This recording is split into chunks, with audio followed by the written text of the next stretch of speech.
नमस्कार दोस्तों, आप सभी का स्वागत है हमारे यूट्यूब चैनल हिम दर्पण पर।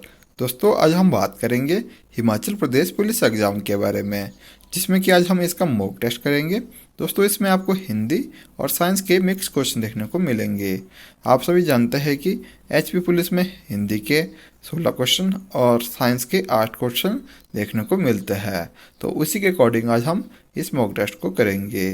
तो जितने भी साथी इस एग्ज़ाम की प्रिपरेशन कर रहे हैं, मॉक टेस्ट जरूर करते रहे। तो चलिए शुरू करते हैं। आज का जो हमारा पहला प्रश्न रहेगा वो आपके लिए कुछ इस तरह से रहेगा। विशाल शब्द का सबसे उपयुक्त विलोम शब्द है। तो आपने बताना है कि जो विशाल शब्द है इसके लिए जो सबसे उपयुक्त विलोम शब्द या जो इसका विलोम शब्द है वो कौन सा है। तो आपके लिए ऑप्शन रहेगी छोटा, ऑप्शन नंबर सेकंड रहेगी क्षुद्र, फिर लघु या निम्न। तो इसका जो राइट आंसर हो जाता है दोस्तों वो होता है ऑप्शन नंबर सी, लघु। जो विशाल शब्द का विलोम होता है वो होता है लघु।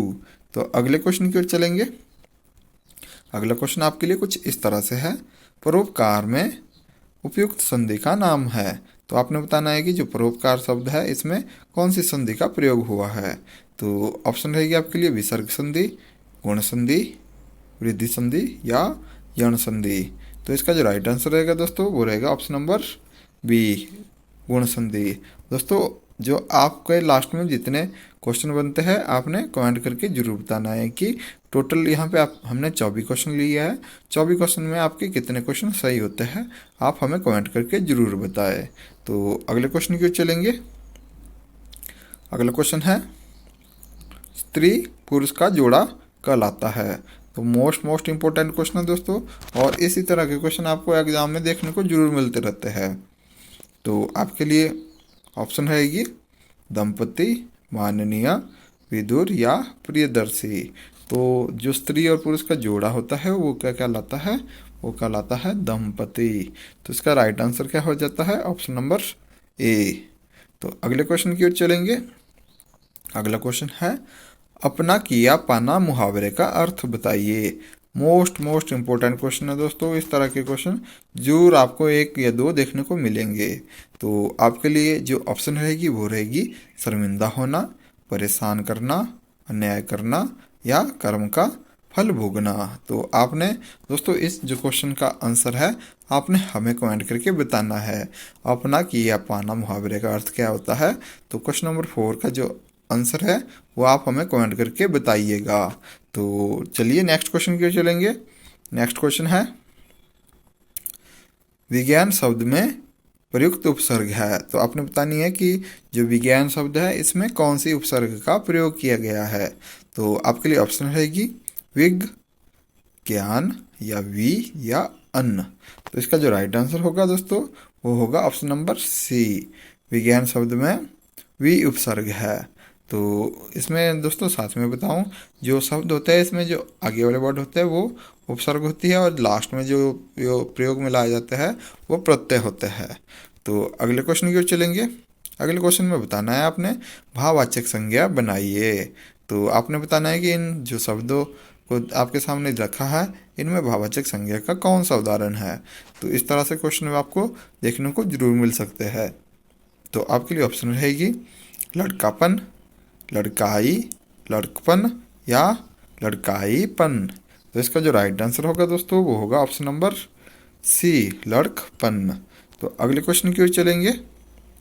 अगला क्वेश्चन दोस्तों मोस्ट इंपॉर्टेंट है। तो क्वेश्चन इस तरह से है तरुण का विपरीतार्थ शब्द बताइए। तो आपने बताना है कि जो तरुण शब्द है इसका उल्टा शब्द या विलोम शब्द कौन सा है। तो आपके लिए ऑप्शन रहेगी मंद, सुस्त, वृद्ध या इनमें से कोई भी नहीं। तो आपका जो राइट आंसर हो जाता है वो हो जाता है ऑप्शन नंबर सी। जो तरुण होता है इसका जो विलोम शब्द होता है वो होता है वृद्ध। तो अगले क्वेश्चन की ओर चलेंगे। अगला क्वेश्चन कुछ इस तरह से आपके लिए इनमें से भाववाचक संज्ञा कौन सा है। तो आपने बताना है कि जो भाववाचक संज्ञा का उदाहरण इनमें से कौन सा है। तो आपके लिए ऑप्शन रहेगी लंबाई, श्याम, घर या सभा। तो आप यहाँ से भी देख सकते हैं दोस्तों जो सभा है यह समूहवाचक संज्ञा का उदाहरण है, और श्याम और घर तो ये आपको व्यक्तिवाचक संज्ञा का उदाहरण है जो श्याम है। तो लंबाई एक भाववाचक संज्ञा का उदाहरण है। इसका जो राइट आंसर हो जाता है ऑप्शन नंबर ए। तो अगले क्वेश्चन की ओर चलेंगे। अगला क्वेश्चन है, निम्नलिखित में कौन सा शब्द देशज शब्द है? तो आपने बताना है कि इनमें से देशज शब्द कौन सा है। तो आपके लिए ऑप्शन रहेगी अग्नि, प्रार्थना, खेत या लोटा। तो इसका जो राइट आंसर हो जाता है दोस्तों वो होगा लोटा। और दोस्तों अक्सर एग्जाम में यहाँ से क्वेश्चन पूछ लिया जाता है कि अग्नि किस प्रकार का शब्द है। तो अग्नि है तत्सम। और जो इसके बाद यहाँ से एक और शब्द क्वेश्चन बनता है कि या अग्नि का जो आग बन जाता है, ये आग किस प्रकार का शब्द है? तो वो है तद्भव शब्द। तो यहाँ से भी दोस्तों क्वेश्चन पूछ लिए जाते हैं। तो अगले क्वेश्चन की ओर चलेंगे। अगला क्वेश्चन है मोस्ट इम्पोर्टेंट है दोस्तों, दूध का दूध, पानी का पानी, लोकोक्तियाँ का अर्थ है। तो आपने इस जो लोकोक्ति है इसका अर्थ बताना है कि अक्सर लोग इस लोकोक्ति को यूज में भी लाते हैं। दूध का दूध और पानी का पानी हो जाएगा। तो इसके लिए जो ऑप्शन रहेगी सही निर्णय, कपटपूर्ण आचरण, ए और बी दोनों, या इनमें से कोई भी नहीं। तो दोस्तों इस क्वेश्चन का भी आप आंसर हमें बताएंगे। दूध का दूध और पानी का पानी, इसका आंसर क्या हो जाएगा वो आप हमें कमेंट करके बताएंगे। तो ये दो क्वेश्चन आपके लिए हो जाते हैं। तो अगले क्वेश्चन की ओर चलेंगे। अगला क्वेश्चन है, निम्नलिखित में रूढ़ शब्द कौन सा है? तो आपने बताना है कि इनमें से रूढ़ शब्द कौन सा है। तो ऑप्शन रहेगी आपके लिए मलयज, जलज, पंकज या वैभव। तो इनमें जो रूढ़ शब्द है दोस्तों वो है वैभव। दोस्तों यहाँ से भी क्वेश्चन पूछ लिया जाता है जलज, ये योग रूढ़ शब्द है। जलज मतलब जो जल में उगने वाला कमल। तो इसका जो राइट आंसर हो जाता है दोस्तों वो ऑप्शन नंबर डी, वैभव एक रूढ़ शब्द है। तो अगले क्वेश्चन की ओर चलेंगे। मक्खियाँ मारना मुहावरे का अर्थ बताइए। मोस्ट इम्पोर्टेंट है दोस्तों। तो आपके लिए ऑप्शन रहेगी इंतजार करना, लाभ के बदले हानि, बेकार बैठे रहना या साहसिक कार्य करना। तो इसका जो राइट आंसर होगा दोस्तों वो होगा ऑप्शन नंबर सी, बेकार बैठे रहना। मक्खियाँ मारना मतलब बेकार बैठे रहना। तो अगले क्वेश्चन की ओर चलेंगे। इनमें से हवा का पर्यायवाची कौन सा है? मोस्ट इम्पोर्टेंट क्वेश्चन है दोस्तों। और आपको मैक्सिमम ये क्वेश्चन हर एक एग्जाम में देखने को मिल सकता है। तो आप इसे लिख लीजिएगा। तो आपके लिए ऑप्शन रहेगी जो हवा का पर्यायवाची शब्द कौन सा है, धीर, तनुज, बयार या नाराज। तो इसका जो राइट आंसर होगा दोस्तों वो होगा ऑप्शन नंबर सी, बयार। जो हवा का पर्यायवाची शब्द है, बयार भी हवा का ही पर्यायवाची शब्द है। तो अगले क्वेश्चन की ओर चलेंगे। अगला क्वेश्चन है सप्तर, जो सप्तऋषि है, जो सप्तऋषि का सही संधि विच्छेद आपने बताना है। आपके लिए ऑप्शन रहेगी सप्तर जमा ऋषि, सप्तह जमा ऋषि, सप्त जमा ऋषि या इनमें से कोई भी नहीं। तो इसका जो राइट आंसर होगा दोस्तों वो होगा ऑप्शन नंबर सी, सप्त जमा ऋषि। तो अगले क्वेश्चन की ओर चलेंगे। मोस्ट इम्पोर्टेंट क्वेश्चन है दोस्तों और हर एक एग्जाम में आपको ना ये क्वेश्चन देखने को मिल सकता है। तो क्वेश्चन इस प्रकार से है, प्रत्यय के आधार पर ल किस प्रकार की ध्वनि है। मोस्ट इम्पोर्टेंट क्वेश्चन है दोस्तों। तो आपने बताना है कि ल किस प्रकार की ध्वनि है। तो ऑप्शन रहेगी आपके लिए पार्श्विक, उत्क्षिप्त, प्रकंपित या संघर्षहीन। तो दोस्तों मोस्ट इम्पोर्टेंट क्वेश्चन है, आपको अब जरूर देखने को मिल सकता है। तो इसका जो राइट आंसर होगा दोस्तों जो ल है यह एक पार्श्विक ध्वनि है। तो अगले क्वेश्चन की ओर चलेंगे।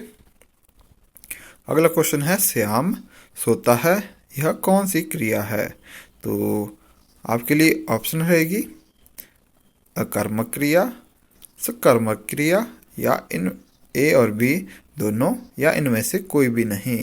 तो इसका जो राइट आंसर होगा दोस्तों वो होगा ऑप्शन नंबर ए, अकर्मक क्रिया। श्याम सोता है यह एक अकर्मक क्रिया का उदाहरण है। तो अगले के क्वेश्चन दोस्तों, जो अगले क्वेश्चन रहेंगे दोस्तों, ये आपके साइंस सेक्शन से रहेंगे। तो आप सभी जानते हैं साइंस के आपको 8 क्वेश्चन देखने को मिलेंगे। तो यहाँ पे हमने साइंस के 8 क्वेश्चन लिए हुआ है। मैक्सिमम सभी मोस्ट इंपॉर्टेंट है और हर एक एग्जाम में रिपीटेड क्वेश्चन देखे गए हैं। तो दोस्तों ये आपको एग्जाम में आ सकते हैं। तो साइंस का फर्स्ट क्वेश्चन कुछ इस तरह से रहेगा, निम्नलिखित कौन सा एक रासायनिक परिवर्तन नहीं है। तो आपने बताना है कि इनमें से जो आपको उदाहरण दिए गए हैं इनमें से कौन सा एक रासायनिक परिवर्तन नहीं है। तो ऑप्शन रहेगी आपके लिए भोजन का पचना, जल का हिमीकरण, दूध का दही बनना या फलों का पकना। तो इसका जो राइट आंसर होगा दोस्तों, जो इनमें से रासायनिक परिवर्तन नहीं है वो है ऑप्शन नंबर बी, जल का हिमीकरण।